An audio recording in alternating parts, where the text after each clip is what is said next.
So you need storm-rated glass, hurricane-rated glass for your windows and doors, but you're not sure what direction you need to head or what you need to consider. Well, for starters, it's going to come from the architect or the engineers on what's required in your area if it's required. Typically, storm-rated windows are going to come into play in coastal environments. Not all coastal environments require storm-rated windows. There are different zones, and they range from zone 1 to zone 4. Zone 4 would be Miami-Dade County, the most extreme of storm-rated windows and doors. Overall, you would be zone 1 to 4, depending on where you're situated within the United States. There are some areas like New Jersey where storm-rated products are not required, but maybe should be considered. If you have a house right on the Atlantic Ocean, might be a good idea. For the most part, it's pretty much zone 2 or zone 3 on the East Coast. When you talk about zones, it can even be on different sides of the house, depending on the way it's situated. You could have the western side could be zone 2, the eastern side could be zone 3. There's a lot to it, and again, that all gets into the architect that you're working with or the engineers that you're working with on what's required. But what makes a product a hurricane-rated product? It's not just those numbers, it comes down to what is the makeup of it.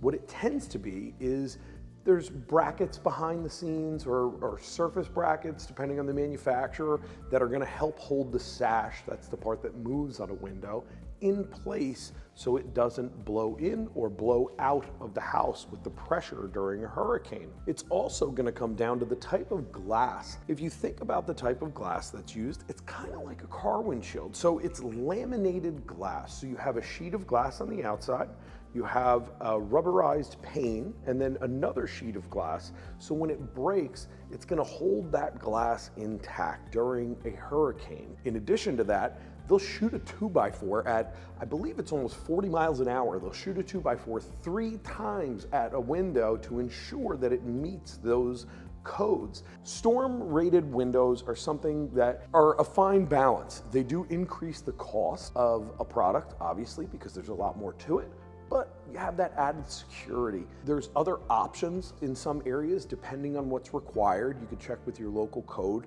For example, some folks will put plywood up before storms, take it down after. You would need to have that labeled in your garage for each window location to do so. What if you're away?